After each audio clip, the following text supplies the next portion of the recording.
అరే ఎంకన్నా బయట రారే తేరీ బే. ఏంటమ్మా షాప్ దగ్గరకు చదివిస్తున్నావు? ఇట్రా బే ఇట్రా. అరే పెద్ద ఆయన మహానుభావుడు గాంధీ గారి వయసు ఎంత? 70 ఏళ్ళు. శివాజీ గారి వయసు ఎంత? 40 ఏళ్ళు. 70 ఏళ్ల గాంధీ తాతను నిలబెట్టి 40 ఏళ్ల శివాజీ గారిని కూర్చోబెడతావా? అర్జెంటుగా గాంధీ తాతను గుర్రం ఎక్కించు, శివాజీ గారికి కింద నిలబెట్టు. అది అలా కుదురుతుంది? కుదరదు. కుదరదా? బంగారు ఇట్రారా.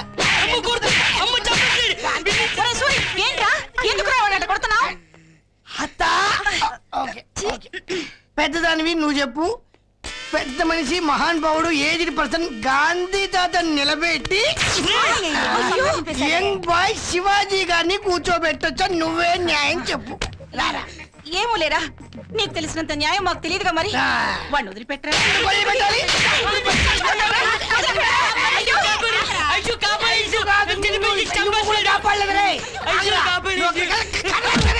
గాంధీ గారిని గుర్రం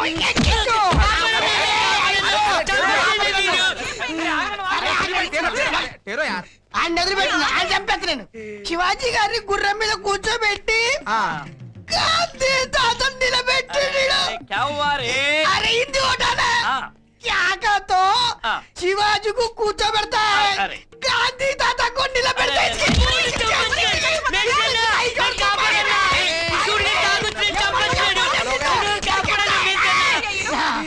ఏంట్రా వీడు శివాజీ గారిని గుర్రం ఎక్కించి గాంధీ తాతను నిలబెట్టాడు. పాపం గాంధీ తాత కాళ్ళు గాంధీ గారు కాదురా గుర్రం ఎక్కాల్సింది, నువ్వు గుర్రం ఎక్కావు. నేను మందు మానేసి చాలా కాలం అయింది మేస్త్రి. నువ్వు మానేసావు? అవును. నీకెన్నిసార్లు చెప్పాలరా మందు మానేయని? ఇంకోసారి కిరాణా కొట్ల కాకుండా మందులో కనిపించావు తగిలిపోద్ది. వెళ్ళు. మరి గాంధీ తాత కొబ్బరి బొండాలు, ఈ కొబ్బరి బొండాలు. ఇదేంటి వర్షం లేకుండానే నీళ్లు పడుతున్నాయి? పైన మేఘమదనవా? కాదు బాల, ఆకాశ గంగ. ఎవరది? నేను శివుణ్ణి.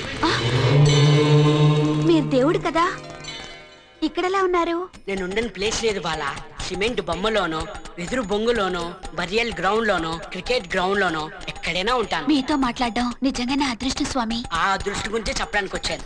నేను ఒక ఆలిబిత్తుడుగాడు బిలిబిత్తుడుగాడు రైలు వేస్తున్నారు కదా. అవును స్వామి, వాళ్ళంటి వెధవులు ఈ ప్రపంచంలోనే లేరు. తప్పు బాల, అందులో వంకాయ ఎంకన్న సూపర్. వాని పెళ్లి చేసుకుంటే నీ కొబ్బరి బొండాలు అమ్మడం మానేసి కొబ్బరి తోటకే వానర్ అయిపోతావు. ఆ ఎదవ చల్ల సూరిగాడు పరమ నీచి కమీన్ కుత్తే.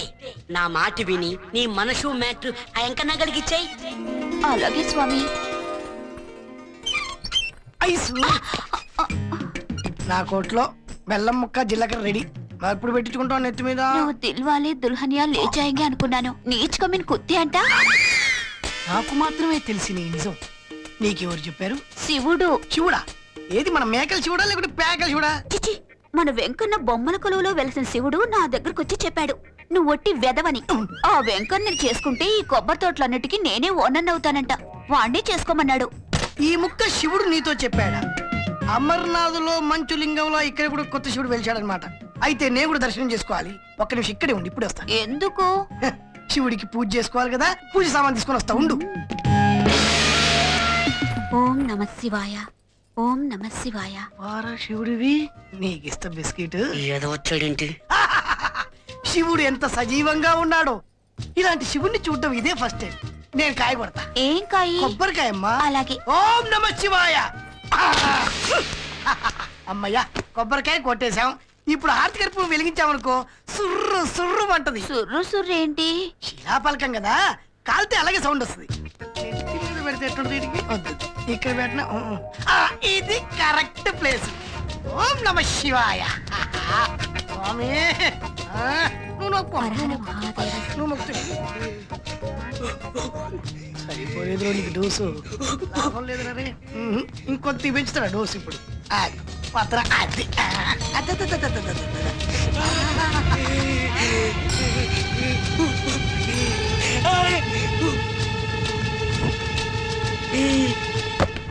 ఇన్ని పూజలు చేసినా ఏదో కంటిన్యూ తేడా వస్తుంది.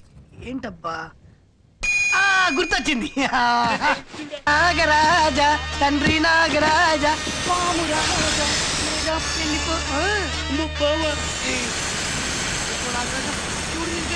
అట్లే ఉండయ్యా.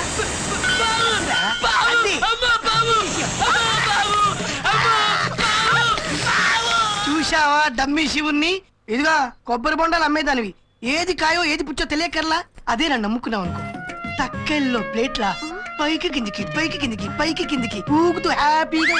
ఎమ్మెల్యే సత్యబాబుకి జిందాబాద్ జిందాబాద్ జిందాబాద్ జిందాబాద్ పత్తి సత్తయ్య జిందాబాద్ జిందాబాద్ జిందాబాద్ పత్తి సత్తయ్య జిందాబాద్ జిందాబాద్ జిందాబాద్ పత్తి సత్తయ్య జిందాబాద్ జిందాబాద్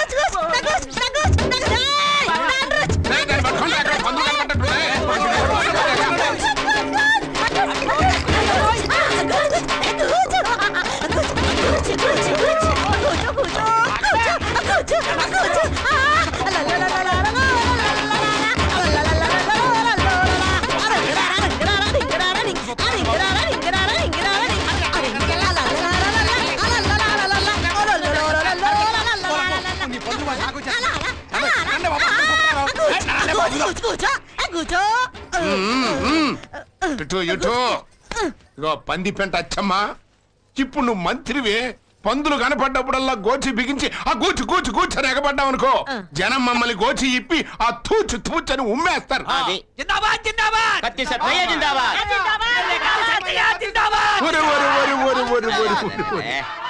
గుడిసెల్లో వాళ్ళు కూడా బిస్లరీ వాటర్ తాగుతున్నారంటే నా రాష్ట్రం ఎంత ముందుకు పోతుందో అర్థం చేసుకోండి.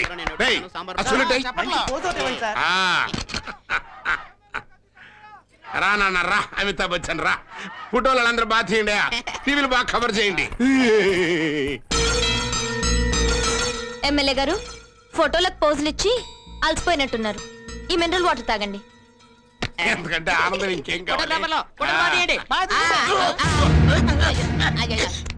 ఈ సీసాలో నీళ్లు 3 కిలోమీటర్ల దూరం వెళ్లి తెచ్చుకున్నవి.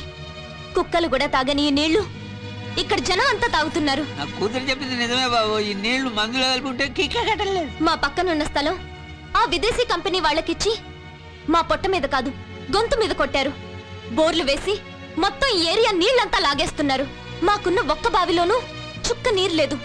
గత ప్రభుత్వం పట్టించుకోలేదని మేము మీకు ఓటేస్తే మీరు అంతకన్నా అధ్వానంగా ఉన్నారు. ఊరికి ఆవేశ పడకండి. మీ గురించి నేను ఆల్రెడీ అసెంబ్లీలో మాట్లాడా. అన్ని పనులు సవ్యంగా జరుగుతాయి, కానీ జీవో పాస్ అవ్వాలి కదా. విదేశీ కంపెనీలకు మాత్రం నిమిషాల మీద జీవోలు పాస్ అయిపోతాయి. అదే మా పేదోళ్ళకైతే ఎన్ని సంవత్సరాలైనా కావు. హలో, వాళ్ళు పుండు పడేటట్టుకు వెళ్తా ఉంటే హలో అంటావేంటి? మనం ఇప్పుడు హలో లచ్చనని ఏడు చెప్పు పొజిషన్లో పట్టాం. ముందు నోరు మూసుకుని ఫోన్ పెట్టారా? వాకే ఏంటయ్యా, నేను మీ బిస్లరీ వాటర్ ఫ్యాక్టరీకి రావాలా? ఏం పెచ్చగా ఉందా? మా జనానికి దక్కాల్సిన మొత్తం నీళ్ళల్లో వాళ్ళకి సుక్క నీళ్లు కూడా దక్కకుండా మీ సీసాలు మొత్తం నింపుకుని సొమ్ము చేసుకుని మీకు సుక్క నీళ్లు కూడా దక్కనివ్వను. అంతవరకు నేను సుక్క నీళ్లు కూడా ముట్టనని మంచి నీళ్ళ మీద ప్రమాణం చేసి చెప్తాను. మంది సీసా మీద ప్రమాణం చేసి చెప్పండి, మీకు దండం పెడతాను. నువ్వు ముందా టాపిక్ ఆ పేరానికి దండం పెడతాను. అట్లా పొరపాటు. ఏమండే, విన్నారు కదా, మీ ముందే అల్లట తిట్టాను. అసలు చొక్క నీళ్లు కాదు, తెల్లారేటప్పటికి ఆ ఫ్యాక్టరీ ముంచేస్తానని చెప్పేసి మీ అందరి మీద ప్రమాణం చేస్తున్నాను. రండి. Good morning sir. Good morning అయ్యా, కూర్చో. మీ పని బాగుందయ్యా. పాల ప్యాకెట్ కంటే వాటర్ బాటిల్ ఖరీదు ఎక్కువ. కరెక్ట్. ఇది వరకు మా రోజుల్లో మరసంబులో మంచినీళ్ళు పోసుకుని తిరిగేవాళ్ళం. మరి ఇప్పుడు మొలతాడు కొనుక్కోలేని మగోడు కూడా మినరల్ వాటర్ పట్టుకుని ఊపుకుంటూ తిరుగుతున్నాడు. మేము చూడలేక చేస్తున్నాం. డిమాండ్ అలా ఉంది సార్. మీరేరే చెప్పక్కర్లా, మీ సూటు ఆ సూట్ కేసు చూస్తుంటేనే తెలిసిపోతుంది. మరి మా డిమాండ్ గురించి కూడా చెప్పుకుంటారు కదా. చాలా ఎక్కువ చెప్తున్నారు సార్. 50 కోట్ల భూమిని 25 కోట్లకి ఇస్తుంటే ఎక్కువ. నీకొద్దంటే చెప్పు, ఇప్పుడే ఆ తలంలో సీమ పందుల పెంపకం పెట్టి ఇదిగో ఈయన మేనేజర్ కట్టేస్తా. నువ్వు బాగుండవలేరా? ఈయన పెట్టు, ఆడితో కలిసి పడుంటాడు, సరిగ్గా ఊరుకో బావా. సార్ 20 కోట్లు ఫైనల్, ఇదిగో 2 కోట్లు అడ్వాన్స్. సరే కానివ్వండి. అచ్చమ్మా, అది నీ వాటా కట్టి పెట్టుకో.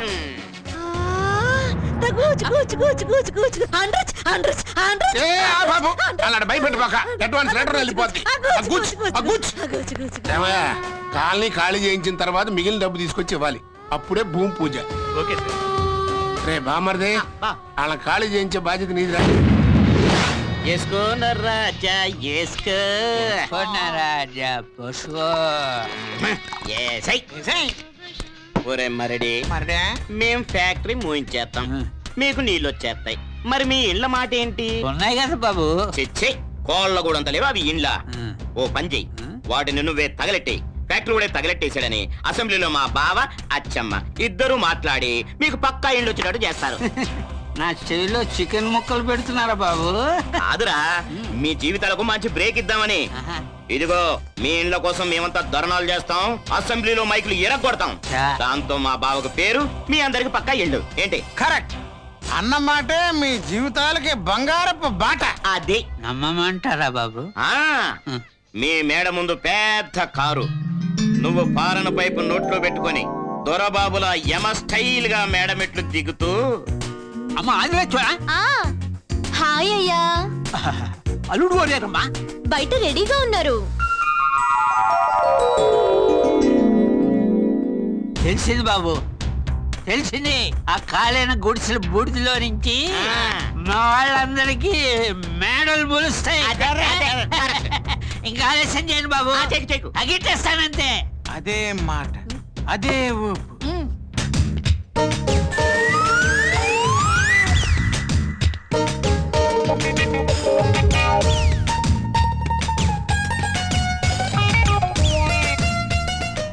నన్నెవరూ ఫాలో అవటం లేదు. I'm in right way. నా పేరే రామ్. నన్నెవడేం చేయలేడు. బాణాలేసి చంపేస్తాను. ఇది చాలా బరువుంది. ముందు ఇందులో ఏముందో చూడాలి. ఊరు బయటికి వెళ్ళి చూడటం బెటరు, ఈ చెట్టు కింద పెట్టి చూడటం బెటర్.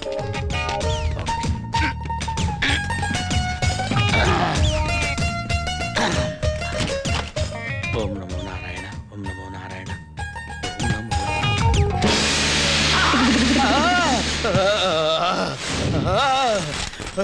అయ్యో, ఒరే రామబ్రహ్మ, ఈ ఒక్క రింగు తప్ప నీ దగ్గర ఏమి లేనుడివి. ఇంత గోల్డా? అమ్మో, ఒరే దేవుడో, నాయనో. అయ్యో మోతేసేయాలి నాయనో.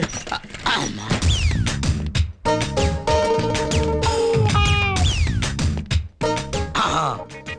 ఈ చపాతీ సెట్ గాడికి మన దగ్గర ఉన్న నగలన్నీ అమ్మేసి హమ్ Banega crorepati.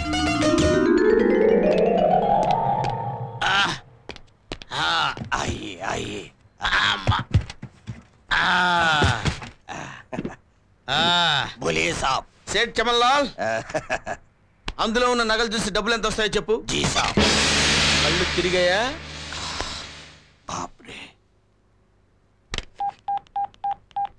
Hello, world bank phone చేస్తున్నావా? ₹1,00,00,000 కావాలని చెప్పు. 1 crore. ఓకే. వీళ్ళెవరు? కాకి డ్రెస్ లో ఉన్న వరల్డ్ బ్యాంక్ ప్రతినిధులా? అవును. డైరెక్ట్ గా అమౌంట్ ఇవ్వడానికి వచ్చారా? అవునరా. సరే గాని ఇంత ఖరీదైన నగలు ఎక్కడ కొట్టుకొచ్చా? కొట్టుకురావడం ఏంటండి? And give respect and take respect sir. It's my grandfather's property. ఓహో, యా. నిజమా? ఈ నగలన్నీ మీ తాతగారి సొమ్మా? ఎక్కడి నుంచి తెచ్చావో చెప్పు. ఇవి నేను ఎక్కడ కొట్టుకొచ్చినాయి కదా సార్, ఇవి నాకు దొరికినాయి సార్. ఇప్పుడే కదా మీ తాతగారి అని చెప్పావు, ఇంతలోనే నిజం చెప్పు. నిజం సార్, ఇవి నాకు దొరికినాయి సార్. ఎక్కడ దొరికినాయిరా? నువ్వు ఇలా ఎందుకు చెప్తావు? నిన్ను తీసుకెళ్లి డార్క్ రూమ్ లో పడేసి, చెవుల్లో సీసం పోసి, గోళల్లో సూదులు గుచ్చి, 3rd డిగ్రీ ఉపయోగిస్తే అప్పుడు చెప్తావు. ఇప్పుడు నేను అనుకుంది నిజమైంది అనుకో, వీళ్ళు నా తిత్తి తీస్తారు. అందుకే ఈ నగల పెట్టితో చలో నగర బాట. ఈ టెండర్స్ పుష్కాకిపాలెంలో 1997లో కట్టిన బ్రిడ్జి మరమ్మతుల నిమిత్తం పిలువబడినవి.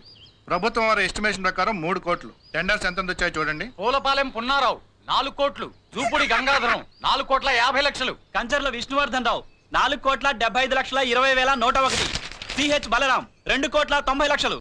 Who is this Balaram? మా ఎస్టిమేషన్ కంటే తక్కువ ఎలా కోట్ చేయగలిగా? మీకు తెలుసు కదా సార్, నేను మేస్త్రిని. మాకు పెద్ద కంపెనీ లాగా పర్సంటేజ్ అక్కర్లేదు. మాకు కూలి కిడితే చాలు. కూటికి గతి లేని కూలోడివి, నీకు కాంట్రాక్ట్ కావాలా? మీరు సంపాదించిన కోట్లు, కార్లు, బంగళాలు మా కూలోడి చెవటి నుంచి వచ్చాయి. తట్ట నెత్తినెత్తుకుంటే గాని పొట్టగడవని మీకు ఈ కాంట్రాక్ట్ చేయడానికి డబ్బులు ఎక్కడ? ఈ సిటీలో ఉన్న మా బేల్దారి కూలీల 1 రోజు కూలితో ఈ టెండర్ కి అడ్వాన్స్ కట్టాం. అదే నెల రోజుల కూలీ డబ్బులు మావి కాదనుకుంటే ఈ బ్రిడ్జ్ పనిని పూర్తి చేయగలం. కలెక్టర్ గారు, మా మీద నమ్మకం ఉంచి ఆ కాంట్రాక్ట్ మాకే ఇప్పించండి సార్. ఓకే మిస్టర్ బలరాం, కష్టాలు నమ్ముకున్న మీ మీద నమ్మకంతో మీరు పెట్టుకున్న కొటేషన్ లీగల్ గా శాంక్షన్ చేస్తున్నాం. Thank you sir. కంగ్రాచులేషన్స్. నాతోనికి పోటంట్రా 1000 కోట్ల కాంట్రాక్ట్ చేయగల కెపాసిటీ ఉన్నవాడిరా ఈ కాంట్రాక్ట్ ఎలా చేస్తానని చూస్తాను. ఈ మేస్త్రికి పానీపూరి తినిపించాల్సిందే.